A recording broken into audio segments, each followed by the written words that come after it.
big shot in the studio, big star in the studio. Big shot. Go ahead, tell us. Big shot. She is the executive producer, the host, and the chief inspiration officer of the Whitney Reynolds Show. She is Whitney Reynolds. Hi, Whitney. Hello. It is so great to be here. It's nice to have you here. PBS rock star. Yeah, I've always thought you were too cool for PBS. Oh, you know what is so crazy about that? Whenever I first launched my show, I got that all the time about how young I was for PBS. Right. And I love that we're kind of changing the look because if you think about it, we all grew up with PBS. Like I was one of the little PBS kids. So now to be back on there and showing them, and PBS is one of the most authentic journalism. Like you can't pay to play, you can't do any of that. Agree. And so that's one thing I love is telling these stories on that platform. Yeah, and the Whitney Reynolds Show, consume it on all platforms, but where do you recommend for the plug? Where do you want to send people? You know what? We've really been diving deep in streaming. We're seeing a trend, yes, and it's really cool because my goal for 2024 is to be on every streaming platform, and we're almost there. We just added a new team that is going deep with it. So right now, I love Prime. I love the PBS app. Sure. But I hope no matter where you stream, you see us. Yeah, my little happy face. Yeah, and here's the thing. I respect your work ethic, and I also respect the fact that you're going for oversaturation. Good for you. Yeah. Well, you know, it's interesting because there's a different way of doing things. And It's a new world. Yeah, and I tell my team this all the time because I love Oprah and what she did for the TV world. Yeah. But like with our team, we don't have to have all the crazy big studio. We can still create life-changing television. Do it anywhere. Yes.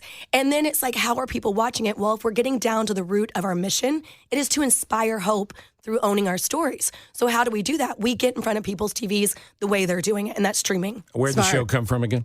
The show, Concept? The concept. Okay, this is great. It's very nostalgic. I felt like Mary Tyler Moore when I was coming in here because the Whitney Reynolds Show originally was Weekends with Whitney, and it was here at the NBC Tower. Right. I remember being 24, dropping off a little hard drive to Matt Piacente, running in, and then, you know, it was in this moment of my 20s of having a platform of a talk show in Chicago, owning it, which is so weird. It is weird. Yeah, at 24, and then having my delicate life story happen to me as a kid, I said, okay, this is not an accident that I have what I went through and I have this platform. I need to be a safe space for other people. Well, but you know, I mean, I hope you give yourself credit. The thing I've always been impressed with you is the fact that you have a story to tell, and you were the type of person who at the age of 24 were interested in giving back, because usually that takes about another 30 years. I've been one that I always see people, and not like in a creepy horror movie way, but like I see people, like when I meet them, it is one of those things of like, I want to know their story, and I want to take the time to say it's going to be okay. And that's curiosity. That's not stalker, kids. That's curiosity.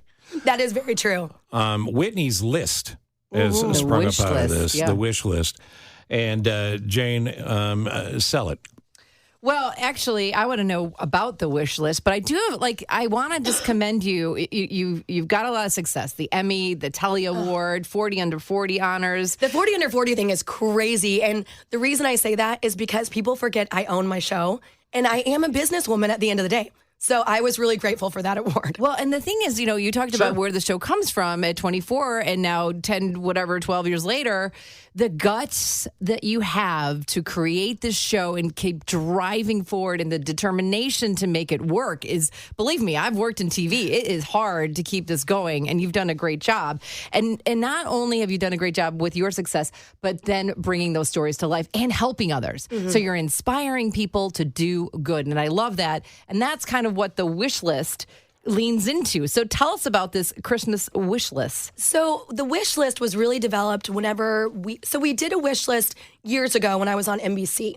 But then when the pandemic happened, we saw all these restaurants closing down. Yep. It was really sad. And we deliberately call Chicago home. We love this city. We love raising our kids here. And so when everything was going on with the pandemic, we said, we're seeing our favorite businesses really struggle right now. So we created the 12 days of takeout. I gained like 25 pounds. I mean, seriously, it was not my best look. But what we realized is we had a voice for these restaurants. And I said, how do we do this for businesses going forward? and I love a live audience. So we created Whitney's Wish List. The next year, we tape with a live audience, and then we pick do good businesses in our city because we want our city and the businesses that choose to also call this home to do well. And being a national PBS show, I love that people watch in Portland, they watch wherever, but this is really our love project for our city. And so Whitney's Wish List, we pick do good businesses. We start scouting in March, which is crazy. I know. We had people already submitting for 2024, and I'm like, wait a second, guys. I just need to get like Christmas together for my family right now. Well, but give an example of a business you've helped. Okay, so Fumi Claire, she's a candle company. She's in Hinsdale, actually. Tina Weller. She has given $30,000 back with her candle company to charity. I'm telling you, she started this charity line because she wanted to know, it's not a charity line, a candle line, and she wanted to know what was actually going into what we're lighting in our home. Well, in the process, she was like, I am going to give back to other nonprofits with these candles. And so that's one. Harry Moon books, really great for the kids. Yeah. My children are obsessed with them. Yeah, how old are your kids? They are 7 going on 13. Yeah. I know, I always think. My granddaughter's 8th birthday was yesterday. She'll probably see him at the meeting. Then I mean, one of them has like one tooth coming in. And it's like, this is the cutest thing as much as I want to like get braces. I can't believe your kids are 7 already. I know. Well, what happened? Well, that was the funny. She said she looks like she's 22. Well, I remember when she was like, I'm pregnant. It was 7? I know. Well, we were just on our anniversary trip in Grenada, and the lady at the yoga place was like, does anybody have any ailments? I'm like, oh, I just had kids. My husband's like, 7 years ago, Whitney. I was like, oh yeah, minor detail. I just had them moments ago. I just had them. So obviously with the success of the list, you've had a lot of people go, what about me? What about me? What about me? How do you curate it? How do you decide who to help? Well, that is a great question. I have a wonderful team. And, even though I'm on the forefront of like social and all that kind of stuff, if y'all knew my team, I have so many people that have worked for me for 10 plus years. Gary Brooks, my director, 10 years plus with the Whitney Reynolds Show. So we scout, we sit down, and we really want to bring these do good businesses. So how do we like actually make sure they're doing the work in the community? How do you, but you impress me as a type that would have a difficulty saying no. Oh. So do you have a protective wall up where other people on the staff have to go, we get a lot of submissions, we're working through them, and they help bring you the yeses? That is an interesting thing about me is as much as I love to make everybody happy, I want people to know the authentic Whitney too. So if they didn't make the list, come back. 40 Under 40 is a great example. That's a good point. I applied for years for 40 Under 40. Never got it. Maybe teared up in the past. But finally, I got to a point where I'm like, well, one day I'll get it. I only had 2 years left. But that's the same thing with Wish List. Is like we want to encourage people, if they didn't make the list, come back. I love it. I want you to hang around with us. Determination, stick-to-itiveness. And again, this is not Whitney's call, but just moments ago, I was told during the break, we have several people who are going to come in and hit a pledge drive for the next 3 or 4 minutes. And we're going to have to donate. Nothing to do with Whitney. Nothing to do with Whitney. We're just supporting the cause. Cumulus, really. A Cumulus pledge drive. We continue with the shy and nervous Whitney Reynolds and trying to crack the egg, break her out of her shell during the break. It's difficult. Yeah.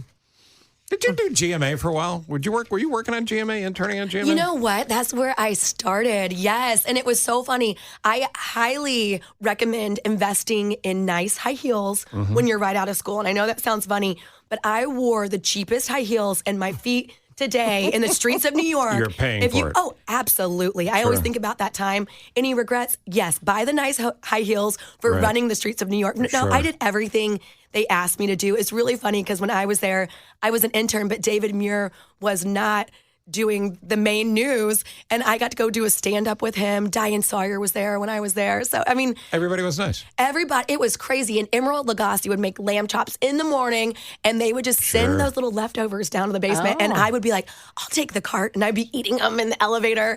I was like a poor little college student. She's in her heels and her skirt in the elevator in the basement. Literally, like eating the lamb chops secretly. I'm like, where'd they go? I don't know. And by the way, even though you look fabulous, like you're still intern aged, I know now... So sweet. You are mentoring others. Does that feel weird to you that people are coming up going, how do I get in the business? Yeah, I love that because, and I will take the time.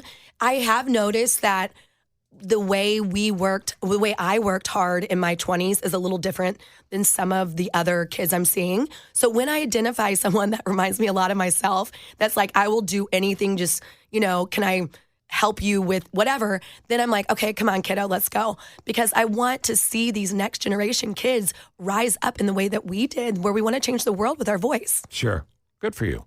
Good Amazing. For you. For businesses that, want to get closer to you and try to figure out how they can tell you their paying it forward story or learn more about it, what's the best way to contact you? So we have WhitneyReynolds.com. There's a contact us button. We also have a wish list, which has not opened back up for next year, just because, again, I want to love what we just did. I want to sit in that season of we just launched this year's list. But if you hit contact us, it does get to the hands of the right people. So we want Chicago to know that we love our businesses. Sure. And we want people that are in business here to do good things with it. Yeah, pay it forward. Yeah, absolutely. Do you take any time off because you're the chief inspo officer? Do you get any break over these holidays? I am going on a cruise. I am going to be out of country. Oh, Are you going to bring your husband or are you going by yourself? I'm actually bringing the whole family. Oh, good. It's really funny, though, because our friends always want to know our cruise number. I'm like, absolutely not. It is just the four of us sailing away. Nice. And my husband, he gets matching sweatpants to go to dinner with our son on the cruise because, a cruise, free game. You can wear whatever you really want to that buffet. Key on a cruise. Mm-hmm. So I'm looking forward to it. I'm going to have a little bit of downtime. I started calling it intermittent hiatus, I guess 2 years ago, because I used to take 2 months off. And it just never worked. When you own your business, you gotta go. You're all, So now working. when I'm off, I'm off. Like last week, my mom was in town. I was off for 2 nice days and just with her, and it was really cool. Because you're present in that moment, and you'll be present with your family. Yeah, but you don't. I get the sense you don't relax well. You know what? You're exactly right. Right. You did. I know. You're not good at sitting around. I try. We got a hot tub for our backyard, a blow-up one at that. And you know what? My neighbors, I know as tacky as it is, they will find me every now and then relaxing back there. Yeah. Like, what is she doing? I know. They're like, binoculars out, huh? Yeah. She actually doesn't work. Get the business plan out and tell her husband. Yes. Listen, we live in an era where everybody can have their own show on any given level, and your own show could be your social media feed. If you're passionate about an organization that you know about or a business that you know about, and you think, man, more people should know about it, or I'd like to help out the small business down the street, post about it. Mm-hmm. Yeah, say something nice about it. You are exactly right. People always say that. Whenever the show launched, everybody was doing reality shows at the time, and they were up-leveling that way by getting their name out there. And I always joked that my social media is my own reality show. It is a beautiful chaos all the time. For our TV show, we're post-produced, but that social media feed is very live. active. Oh, yeah. That's real reality. Yeah, the real reality. And then throughout the year, the people that you're interviewing, the people whose stories matter, if somebody has a story, can they reach out and tell you about it? It is my favorite thing. We get so many amazing submissions. My season finale this last season was a guy that flew in from Australia. He's known as that autistic guy, and he flew in and he took our whole studio by storm. But we are getting people from all around that want to share their story because we want to be that safe space. We also want people to feel seen. So even though your story might not make it to the Whitney Reynolds Show, we will still have someone write you back and say, your story matters and you are seen. Yeah. Speaking of TV, before we go, we normally do the leftovers, but you're such a good guest. We don't have time. But there is one thing I wanted to mention, a TV piece of news that's out there. Mayim Bialik is out at Jeopardy. So we're going to take some of the money from the PBS Pledge Drive and send it to Mayim. Oh, she'll need it at this point. Yeah. I like Ken Jennings better. I did PBS Pledge Drive last week, guys. That was hard. 2 hours of talking. I love to talk. What? That was What was hard. the special? You can talk for 2 hours. It was Roy Orbison, and it was so interesting. It was so interesting, guys. As I'm reading the teleprompter, flexing that muscle, I'm like, okay, you go, Roy. Yeah, I know. Yeah, it always annoys me when I'm watching, and I'll send more money for them to come back faster from the break. If I'm watching some cool music thing, a concert, whatever. The Fleetwood Mac thing, where cool. Stevie Nicks screamed at Lindsey Buckingham because he cheated on her. You know this thing I'm talking about. Yeah, of course. Or Prince or anything else.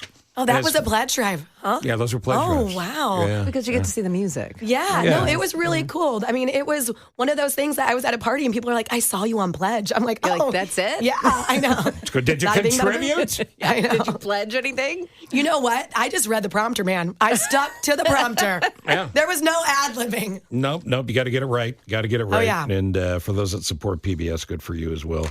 Whitney, follow you on social where? You can go to Whitney_Reynolds on Instagram, and there you can find all of our other links to other social media. But we really love the gram, so follow us there for your inspiration. Love it. Whitney_Reynolds.